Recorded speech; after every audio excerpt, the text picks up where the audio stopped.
आदरणीय दर्शकबिन, ए news television के प्रस्तुति ये विशेष प्रस्तुति हुए वीरगंज महानगर पालिका अभी स्वच्छ वीरगंज, सफा वीरगंज के नाम से चिन्हल जाता है। ये सफा वीरगंज, स्वच्छ वीरगंज कार्यक्रम अंतर्गत हमनी के अभिवानी सन और ई कार्यक्रम में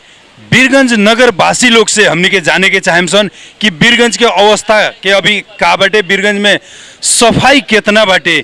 ग्रीन वीरगंज, सफा वीरगंज, स्वच्छ वीरगंज, बहुत सारा नाम दे रहल बाटे लोग। अभी वीरगंज के अवस्था का बा, ताज़ा अवस्था के बारे में हमनी के वीरगंज के सर सफाई संयोजक और कहल जाऊँ कि वहाँ के नेतृत्व में वीरगंज में अच्छा बहुत सारा चीज़ होकेला। अभी वहाँ के हमनी के स्वागत करम सन। हमनी के संगे बानी प्रकाश खेतान जी, वहाँ के अभी हमनी के स्वागत करम सन। धन्यवाद सर। अभी वीरगंज के ताज़ा अवस्था के बारे में तनिका बताओ। अभी पहले के तुलना में तो हम ही लोग के ठीक लगा था। अब मेन जनता लोग के आवाज़ उठे के चाहिए, आवाज़ आए के चाहिए कि वहाँ के लोग के कैसे फीलिंग होता। हम ही लोग के तो मेन मकसद बा वीरगंज के स्वच्छ तथा हरा भरा बनाए के, ऐसा बना दे कि टूरिस्ट लोग वीरगंज में आए घूमे और वीरगंज का बा वो देख के और उदाहरण के रूप में हर ठाव में प्रचार करे। इससे हम लोग का फायदा बा,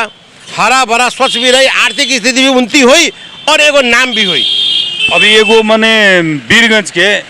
नाम मिल गई बा, नया नाम सफा वीरगंज, स्वच्छ वीरगंज, इमें कितना सच्चाई बा? अब जनता लोग से पूछे, हम लोग तो कैसे बता सके। हम लोग के तो अभियान में तो हमारा लगा था पहले से तो कुछ अच्छा होता और आए वाला दिन में और अच्छा हुई और परिणाम देखे के पड़ल, रिजल्ट देखे के पड़ल, मुँह से बोले से तो ना हो, जनता ही बताई।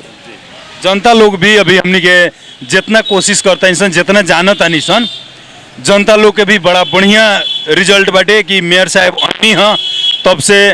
हमनी के मने कुछ दिन पहले अब कहते मात्र तो जादू के छड़ी ना हो कि जादू के छड़ी घुमैलक और काम हो जाए, लेकिन अभी के तत्काल अवस्था में हमनी के बाजार में घूमता सन,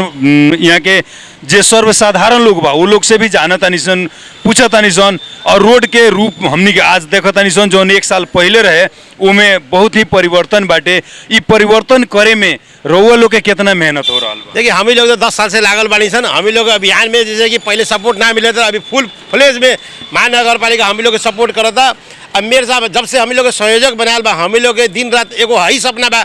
कि हम ही लोग की जिम्मेवारी दे, जिम्मेवारी कैसे निर्वाह करी, हम ही लोग के कंप्लेन ना आए। हम लोग हाउ मिशन पहले लोग बोलत रहे आदर्श नगर खाली ग्रीन सिटी ना हो ना, हाउ समय हम लोग जिम्मेवारी ना मिलल रहे, हाउ समय सादो सामान भी ना रहे, ह्यूमन पावर भी ना रहे। अब जब से जिम्मेवारी मिलल बा, हम लोग के करीब 4 महीना 5 महीना होगा जिम्मेवारी, 5 महीना में हम लोग परिवर्तन करके दिखाले बनी और करता नहीं। और दूसर बा 40 साल से है नाला, CDO ऑफिस के नाला पूरा जाम रहे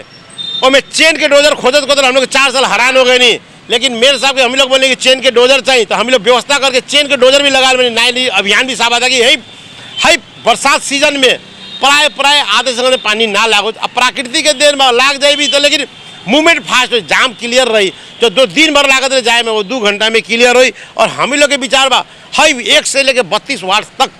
पूरा हरा भरा और स्वच्छ बनाए के अभियान बा और जनता लोग के साथ रही जो काम हम लोग 1 साल में करें हम 1 महीना में करके दिखा दें। हम लोग अभी वो कहनी है कि 1 से लेके 32 वार्ड तक हमनी के काम करे के बा, काहे कि वीरगंज महानगर पालिका खाली बाजार क्षेत्र ना हो और बाजार क्षेत्र में कथी बा कि रोड बाटे तो रोड में हवा से भी कचरा भाग जाला। तो ये अभी तकले कितना वार्ड में ये काम हो चुकल बा जौन अभी हमनी के मने एथी के रूप में देखता नहीं सन, एग्जाम्पल के रूप में अभी हमनी के आदर्श नगर में सन, आदर्श नगर चौक में। और कैमरामैन के एक बार हम कहें कि जूम करके दिखा देवे कि रोड के अवस्था अभी का बाटे।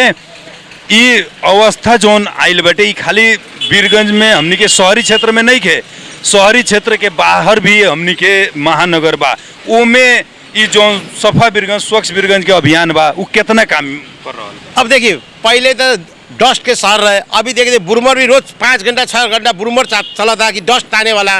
पहले रसकोल से हम लोग इंट्रांस करते हुए माथे फोड़ रहे, अब देखिए एगो कचरा भी ना मिले। अभी रेलवे रोड में जाए तो उन्हें भी सफा बा, बाईपास भी सफा बा। अब धीरे धीरे हम लोग अब 1 दिन में तो जादू के चढ़ी तो नहीं गए, लेकिन हम लोग के प्रयास में 1 से 32 वार्ड तक एगो नमूना ऐसा बन जाए कि कोई भी आए ना तो 3-4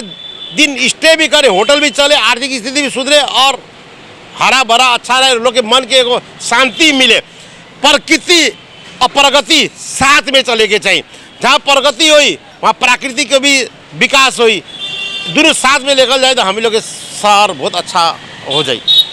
अभी सर हम अपने से जोड़े के चाहनी है यही बात कि अभी कोई गो मतलब वार्ड अंतर्गत ई जौन सफा बीरगंज स्वच्छ बीरगंज के काम हो रहा बा कोई गो वार्ड अंतर्गत हो रहा बा। अब देखिए वार्ड तो मतलब अभी होता अब जैसे कि हम ही लोग नहीं है जेठ महीना में 400 बिरवा रोपे के बाद तो रेलवे इधर चौक से लेके सीधे घंटा का रेलवे रोड में लगा प्लांट चला था वहाँ ट्री गार्ड लागल वहाँ 400 एक ही दिन में हम लोग प्लांटेशन करें तो वहाँ पड़ेला 4 गो वार्ड पड़ेला 2 नंबर ही पड़ेला 3 नंबर ही पड़ेला 4 नंबर ही पड़ेला तो है अभियान अंतर्गत धीरे धीरे हम लोग 32 वार्ड में छू दें। लगभग हमने के कहल जाए कि 1 नंबर से लेके 16 नंबर वार्ड तक हमने के शहरी क्षेत्र पड़ेला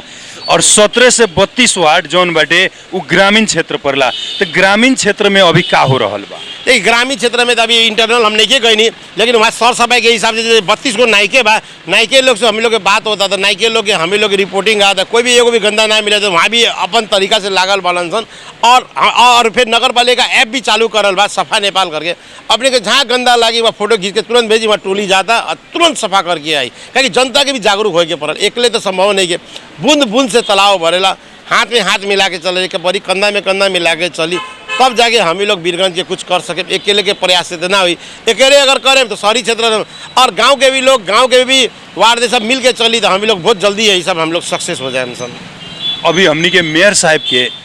1 साल कार्यकाल बीत गए 1 साल में हमनी के परिवर्तन देखे के मिलल बा नहीं के देखे के मिलल से बात नहीं के आए वाला दिन में अभी मैंने मेयर साहब के हमनी के लगभग 4 साल काम करे के बाटे आए वाला दिन में मेयर साहब के का सलाह सुझाव देवे के चाहे अपना ओर से और इ नगरवासी के काथी आग्रह करे के चाहे? देखिए जोन स्पीड चला था अब मेयर साहब के जगह अभी 1 साल भयल बा जो स्पीड हाई स्पीड के रफ्तार रही तो हमारा लगा था कि जो 5 साल के हम 2 साल में सकिया जाए 3 साल 2 साल जो बा एकदम बस रिलैक्स के हिसाब से चले गए पड़ी हाई तरीका से कहे जो काम अब 1 साल ट्रेन पटरी में चलेला तो डिब्बा ऑटोमेटिक अगर चले इंजन चलेला तो ऑटोमेटिक अब अप एंड डाउन के रूल होला लोग के बानी हो जाए आदत हो जाए उतना हम लोग जनचेतना ना करे के बड़ी लोग ऑटोमेटिक जागरूक हो गल बा। अब पहले लोग बोलते रहे बीरगंज में ट्रैक्टर में कचरा फेंक सकी ना फेंक सके तो असंभव बा। आज देखिए तो ट्रैक्टर जाता और सायरन और वो अपन भाषा बोलते जाता लोग ट्रैक्टर रुकवा के लोग आया था घर से निकल के लोग डाला था कितना बड़ा उपलब्धि बात है जो काम 50 साल में ना हुआ और 3 महीना में देखे मिल गए। बीरगंज के वासी लोग जनचेतना में अगाड़ी बा हम लोग बोले नो हमारा लगा था नेपाल अधिराज के तो अगर तुलना करें सर सफाई में और हरियाली में जुन स्पीड में जाता बीरगंज हमारे हिसाब से 1 नंबर में पुग जाई सर सफाई के मामला में तो 1 नंबर में पुगी। अभी इतना जागरूक हो गए बार सन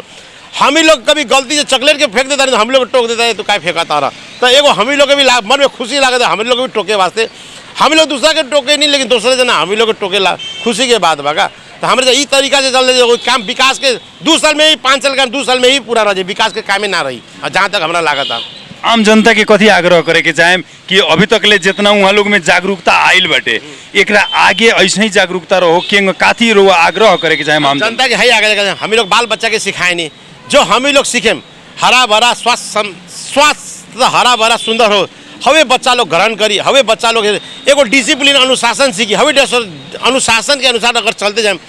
आज हम ही लोग के समाज घर बनी समाज बनी फिर देश बनी फिर हम लोग इंटरनेशनल में पहचान बनाए कि आके देखी काहे कि आजकल गूगल के मैप से भी लोग देखेला कि शहर कितना बा हरा भरा सब एक गाछी के रिपोर्ट होला तो है हिसाब से हम ही लोग के बच्चा लोग के भी सीखे के मौका पड़ी तो हम लोग के बोले घर के अगाड़ी 2 गो बिरुवा लगाई घर में अगर ठाउँ नहीं के तो आंगन में बिरुवा लगाई छात में बिरुवा लगाई और सफा रखे तो हरियाली भी मतलब सफा रखे तो रोग के भी विनाश हुई और सफा लगी तो मन में भी जो एनर्जी नेगेटिव मैसेज आई और पॉजिटिव वाइब्रेशन आई और हम लोग के दिमाग भी फ्रेश रही हम ये मैसेज देना चाहता नहीं और हमनी के शान से कह सकम सन कि हमरो बीरगंज रामरो बीरगंज आई जो हम बच्चा से सुने थे ग्रेटर बीरगंज लेकिन अगाड़ी कोई ना कोई तो आए गए हम लोग 10 साल से मेहनत करनी एम मेयर साहब हम लोग जुड़ गए नहीं तो दिन दुगुना रात चुगुना हो से हम लोग चाहते 5 साल के काम नहीं किए अब हम लोग